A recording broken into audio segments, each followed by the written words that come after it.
Law of attraction என்பது ஒரு ஈர்ப்பு விதி தாங்க.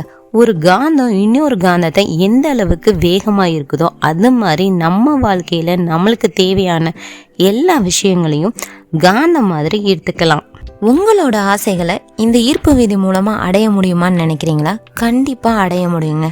அந்த ஈர்ப்பு விதியை வச்சு எப்படியெல்லாம் அடையலாம் அப்படின்றத பார்க்கலாம். இதுக்கு சிம்பிளாக ஒரு 3 ஸ்டெப்ஸ் தாங்க இருக்குது. ஃபஸ்ட்டு ஸ்டெப் பார்த்திங்கன்னா நன்றி உணர்வாக இருக்கணும்.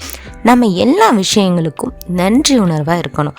காலையில் எழுந்த உடனே நம்ம இன்றைக்கி எழுந்ததற்கு நன்றி அப்படின்னு மனதார நம்ம நன்றி உணர்வோடு சொல்லணும். அது மட்டும் இல்லை, நம்மளுக்கு என்னென்ன பிடிச்ச விஷயங்கள் நடந்திருக்கு அதுக்கு எல்லாமே நன்றி உணர்வோடு நன்றின்னு சொல்லி பழகணும். காலம் முழுவதுமே நம்ம நன்றி உணர்வாக இருக்கணுங்க. நம்ம வாழ்க்கையில் வெற்றிகள் அடுத்தடுத்து நம்மளை நோக்கி வந்து கொண்டே இருக்கும். அதுக்கடுத்து பார்த்திங்கன்னா தியானம் பண்ணணும். நம்ம தியானம் பண்ணுறனால என்ன ஆகும்னா நம்மளுக்கு அமைதியான சூழ்நிலைகள் உருவாகும். இந்த காலத்தில் பார்த்திங்கன்னா அமைதியாக ஒரு 5 நிமிஷம் நம்மளால் தனிமையாக இருக்க முடியுதா? கண்டிப்பாக கிடையாது. அந்த தனிமையாக இருக்கிறப்ப கூட நம்ம கையில் ஃபோன் இருக்கும்.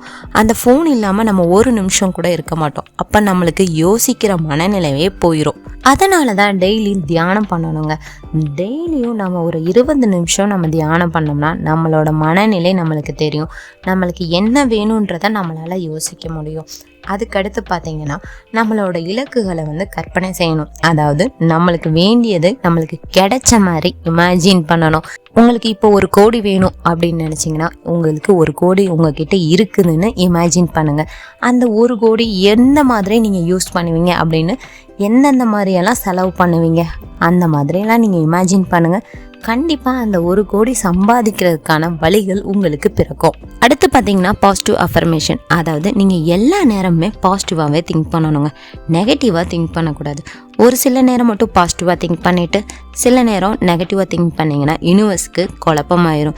இவங்களுக்கு நம்ம இதை செய்யலாமா அப்படின்னு ஒரு டவுட் வந்துடும். அதனால் நீங்கள் எப்பயுமே பாசிட்டிவாக திங்க் பண்ணிங்கன்னா உங்களுக்கு பாசிட்டிவ் வைப்ரேஷன் வரும். அது மட்டும் இல்லை, உங்களை சுற்றி நடக்கிறது எல்லாமே பாசிட்டிவாகவே நடக்கும். நீங்கள் பாசிட்டிவாக திங்க் பண்ணிங்கன்னா உங்களை சுற்றி எல்லாமே பாசிட்டிவாக நடக்கும். உங்களே அறியாமலே நீங்கள் ஒரு ஹாப்பினஸில் இருப்பீங்க. அது மட்டும் இல்லை, நெகட்டிவ் தாட்ஸ் எல்லாம் நீங்கள் கண்டுபிடிக்கணும். அதை எப்படிங்க கண்டுபிடிக்கிறது அப்படின்னு நீங்கள் நிறையா பேர் நினைப்பீங்க. நெகட்டிவ் தாட்ஸ் எல்லாம் ஒரு டைரியில் எடுத்து உங்களுக்கு இது என்னென்ன கெட்ட விஷயங்கள் அப்படின்றத ஒரு டைரியில் எழுதுங்க. இதெல்லாம் சிந்திக்காமல் இருக்கிறதுக்கு நீங்கள் அதை மாற்றுறதுக்கு நீங்கள் பாசிட்டிவ் வைப்ரேஷன் உள்ளே கொண்டு வாங்க. இந்த மாதிரி நீங்கள் தொடர்ந்து பண்ணிங்கன்னா உங்கள் லைஃப்பில் லா ஆஃப் அட்ராக்ஷன் பெரிய மிராக்கிளை கொண்டு வரும்.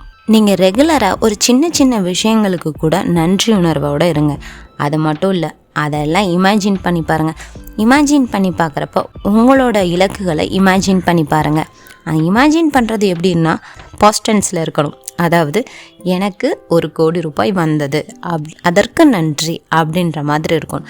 இந்த மாதிரி நீங்கள் ரெகுலராக நீங்கள் ஃபாலோ பண்ணிக்கிட்டே வந்தீங்கன்னா உங்கள் லைஃப்பில் லா ஆஃப் அட்ராக்ஷன் பெரிய மிராக்கிளையே கொண்டு வரும்.